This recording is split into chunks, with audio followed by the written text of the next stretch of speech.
Estamos de volta com o programa TV Mar News para fazer um alerta para vocês, gente. É que a gente está com um tempo um pouco mais frio e é exatamente nesse momento que alguns animais resolvem procurar a nossa casa para se esquentar. É o caso dos escorpiões.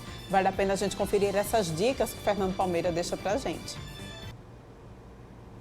A CESAL, Secretaria de Estado da Saúde, está preocupada com o momento do inverno, onde a incidência de escorpiões tem causado muitos acidentes. É porque o povo vê que quando a gente fica sentado, né? Porque no inverno parece-me que a incidência tem aumentado, não é isso?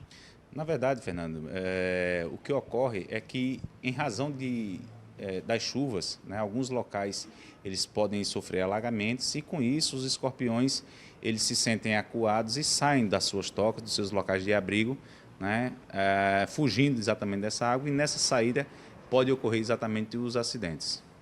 Os acidentes ocorrem com um número que chama atenção aqui, olha, são 9.619 casos só no ano passado. Isso, o acidente com o escorpião é um dos acidentes, né, ou é um dos agravos mais frequentes que nós temos, dentre os agravos que a gente monitora, tá? E isso traz uma preocupação, embora os acidentes com escorpiões eles não tenham, né, na grande maioria das vezes, consequências mais graves. Existe um desconforto grande, isso é óbvio, né, por conta da picada, é uma picada bastante dolorosa, mas que se o indivíduo procura o serviço de saúde, ele tem, e sendo devidamente orientado, ele tem, na grande maioria das vezes, um bom prognóstico. Qual a reação e as providências mais urgentes? Bom, o que ocorre é que o indivíduo, né, quem se acidenta, imediatamente sente a dor local, tá? E, nesses casos, dentre as recomendações que existem do Ministério da Saúde é que possa ser feita uma lavagem do local, tá, com o uso de água e sabão, e logo em seguida o indivíduo deve procurar o serviço de saúde, porque apenas com avaliação médica é que se saberá qual conduta deverá ser adotada em cada acidente. Na grande maioria dos casos, o que se adota é o uso de um anestésico local. No serviço de saúde pode-se fazer um anestésico local, o uso também de analgésicos e, em raros casos, né, em uma frequência muito menor, pode ser necessário o uso de soro antiescorpiônico. O lixo doméstico, então aquilo que serve de alimento, por exemplo, para as baratas, né, resto de alimento, o esgoto, a caixa de gordura que não foi devidamente limpa, isso deve ser corrigido para que se evite a presença de baratas e, consequentemente, possa se evitar também a presença do escorpião. E manter todo o ambiente que fica ao entorno da casa devidamente limpo. Os terrenos baldios devem estar limpos, né, com o mato podado ou devidamente retirado. Tá? Como eu falei, o acúmulo de entulho de construção ele é um grande contribuinte para isso. E, no mais, todo aquele cuidado em relação à circulação pelos ambientes. Então, vai dormir, dá uma olhada. Se já sabe que naquele local tem possibilidade de escorpiões, dá uma olhada nos lençóis, olha as gavetas, olha os locais onde os sapatos ficam, bate os sapatos, para que, se porventura existe algum escorpião naquele local, ele seja retirado e o acidente não venha a acontecer. Tem muita gente que preventivamente também coloca no ralo da cozinha, lá no banheiro, uma tela. Pode sim evitar até o menor que seja o escorpião. É bom você ter cuidado, se prevenir e evitar esses acidentes. Com as imagens de Chico Nogueira, Fernando Palmeira para a TV Mar da organização Arnoldo Melo no canal 25 da NET. É isso aí, gente. A gente continua falando sobre esse tempo frio. Vamos entender o que é que está acontecendo. Inclusive, hoje aqui em Maceió, nessa madrugada, fez 17 graus e meio. Vamos entender o que é que está acontecendo? Olha só, a gente percebe na realidade que a gente tem pouquíssima umidade em nosso país. O que é que está acontecendo? Nós temos, na realidade, uma massa de ar seco muito grande, que é muito comum nessa época do tempo, né? Agora, nessa época do ano de inverno, quando a gente está em anos de El Niño. E é exatamente isso que está acontecendo, porque toda a umidade da Amazônia, ela acaba sendo escoada para o sul do país, através aqui da Cordilheira dos Andes. Então, a gente tem a predominância, então, dessa massa de ar seco e lá para o sul do país a gente já começa a perceber uma entrada da massa de ar polar. As temperaturas lá naquela região, por conta disso, já devem começar a despencar. E aqui no restante do nosso país, principalmente para a região do semiárido do nosso país, a gente tem que ficar atento, porque inclusive saiu um alerta de baixa umidade para a região do semiárido aqui do Nordeste. Então, atenção para essa região. Mas aí você me pergunta, e o que foi que aconteceu, Porlane? 17,5 graus aqui no litoral, aqui em Maceió, durante essa madrugada. Na realidade, foi a temperatura mais baixa registrada em todo o ano. É que a gente teve uma noite com o tempo muito aberto, com o céu muito aberto, sem nuvens. E aí, à medida que a gente recebeu durante o dia radiação solar, ela também se dispersou rapidamente. E aí a gente acabou tendo aí essa baixa das temperaturas, que foi isso que aconteceu então aqui, certo? Lá para a região do Sertão a gente registrou a mínima de 16,5 graus, também na região lá do Sertão, aqui do nosso estado. A temperatura máxima para hoje chega a 29 graus aqui para a região do litoral e 31 graus lá para a região do Sertão e Sertão de São Francisco. Não tem expectativa de chuva para todo o país hoje, à exceção aqui em parte lá no sul da Bahia, ainda por conta de um restinho de uma frente fria que está passando por lá e já está praticamente já deslocada aqui para o Oceano Atlântico. Então fica aí para vocês, de repente pode ser que a gente tenha aí uma repetição durante essa noite, né? Se a gente continuar com o tempo tão aberto assim, sem nuvens, pode ser que a gente tenha repetição, então, de uma temperatura um pouco mais baixa do que o normal aqui no nosso estado, aqui na nossa capital. Olha só, o Max está aqui no meu ouvido dizendo, eu achei que fosse por causa do eclipse. Inclusive, quem pôde acompanhar o eclipse, né, acompanhou muito bem, porque exatamente por conta da ausência de nuvens, a gente lá em casa conseguiu acompanhar muito bem o eclipse. Foi realmente um espetáculo muito bonito. Mas aí a gente continua falando sobre esse frio, porque olha só, à medida que faz muito frio e a gente teve inclusive geadas lá no sudeste do país, infelizmente os preços de alguns produtos chegam mais caros também à mesa do consumidor. A gente vai acompanhar na matéria de Fernando Palmeira. Inverno no Nordeste brasileiro e Alagoas também é motivo de alegria, principalmente para o sertanejo. Mas aqui, para quem faz o turismo na orla marítima do estado, e principalmente em Maceió, o sol sempre volta a brilhar. Mas entre a chuva do Nordeste e a alegria, o sol também que chega para essa região e para as Alagoas belíssima, e também os dilemas entre sul e sudeste com geadas. Estou aqui com o Ibernon Cavalcante, que é um dos superintendentes da SEAGRE, Secretaria de Agricultura do Estado de Alagoas.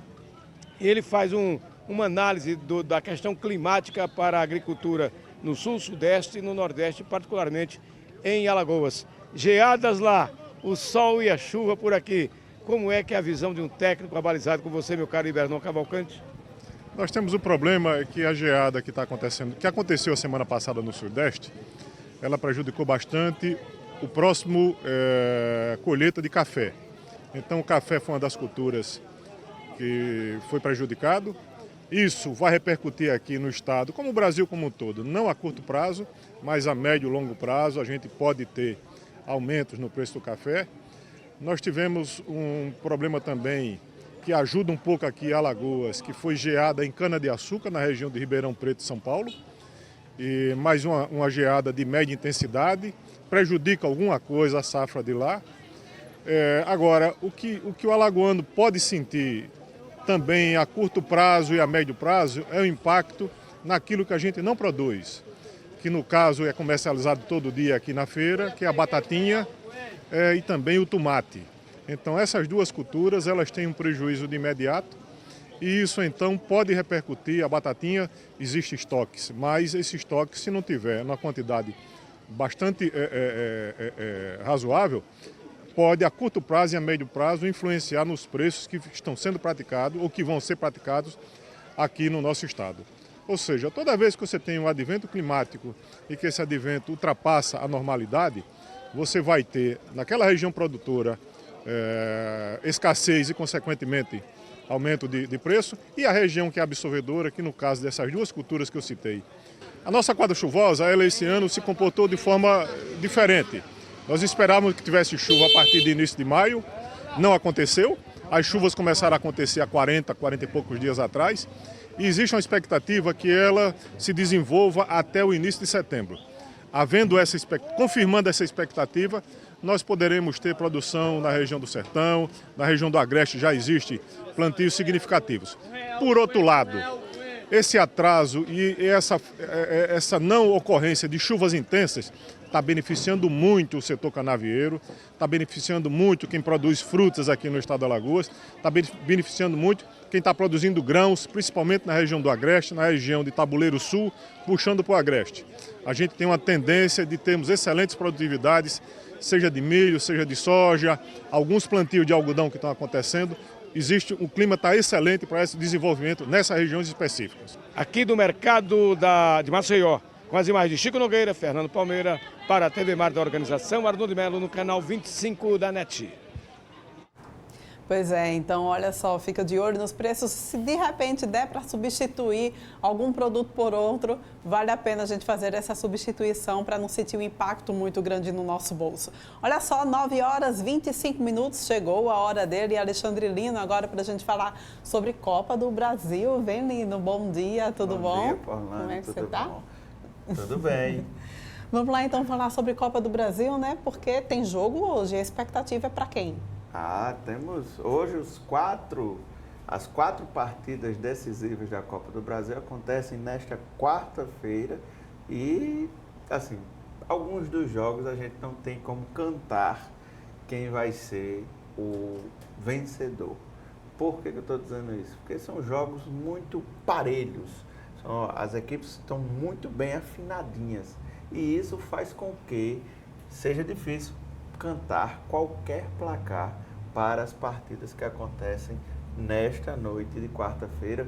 Muita gente quer saber, muita gente. Tem torcedor do Inter muito ansioso quanto ao resultado. Inter que vai pegar o Palmeiras em casa, jogo difícil. E o Inter perdeu a primeira partida, a gente tem que lembrar isso. O Inter precisa, por exemplo, ganhar e ganhar bem para passar de fase. Então, não é fácil a vida do Inter. Aí a gente tem o Atlético Paranaense e Flamengo. O primeiro jogo foi empate. Aquele jogo muito criticado, mas muito criticado mesmo, porque o Atlético Paranaense fez 4 gols e só valeu 1. Então, a gente tem esse cenário aí também. A gente tem o cenário de Grêmio e Bahia. Tá muito aberto esse jogo. E o tricolor da Boa Terra tem chances, sim, tem muitas chances de conseguir um bom resultado e passar de fase. Tricolor da Boa Terra, que desde 88 espera para ganhar um campeonato nacional. É muito tempo. E o Bahia está afinadinho também. E a outra partida é a que tem assim, um resultado mais tranquilo, mas como é um clássico, a gente não pode dizer que vai estar decidido. Por quê? O Cruzeiro fez 3-0 na primeira partida contra o Atlético Mineiro. No entanto, o Atlético Mineiro joga em casa, no seu alçapão, no Independência, no Horto. E o Atlético Mineiro antigamente dizia, caiu no Horto, tá morto. Então a gente tem que esperar o resultado, passar. Foi 3-0 a primeira partida, a gente tem que aguardar para saber quem vai passar de fase. Então está tudo muito em aberto. Eu hoje não vou me arriscar nos pitacos para evitar qualquer erro que amanhã possa vir a ser cobrado, porque os externos do Eclipse. Nas 4 partidas, tudo está em aberto, nada está definido para a Copa do Brasil. O cenário é esse, Paulane Santos. Então vamos torcer, é o que nos resta. Você torce lá pelo Não, vou Cruzeiro. Torcer pelo Cruzeiro, você vai torcer pelo Inter. A gente fica lá em casa todo mundo de vermelho. Mas tem gente aqui na TV que vai torcer pelo Palmeiras, gente que vai torcer pelo Bahia. Acredito que os colorados vão torcer sim pelo Bahia. Está muito aberta a torcida aí, todo mundo está saindo para torcer.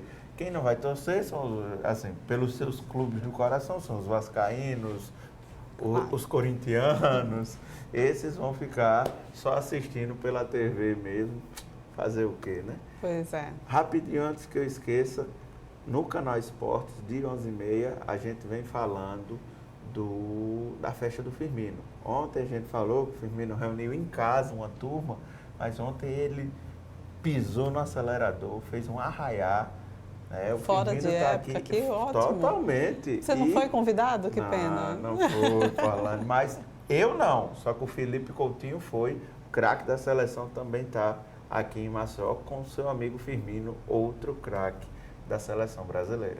Que joia, então, olha aí. 11h30 no canal Esportes a gente mostra alguns desses detalhes dos jogos, tanto da Copa do Brasil quanto os bastidores da festa do Arraiá do Firma. Ok, muito obrigada pela sua participação aqui no TV Mar News, 9h29. Daqui a pouquinho começa então o programa Bem Assim. Eu me despeço de você agradecendo pela sua companhia e te dizendo até amanhã às 8h30 aqui no canal 25 na NET. Vamos lá? Vamos lá? Sobe as letrinhas. Sobe. E vocês ficam agora com imagens do eclipse que aconteceu ontem. O eclipse lunar tem imagens aí em todo o Brasil. Como é que foi esse eclipse? Apreciem.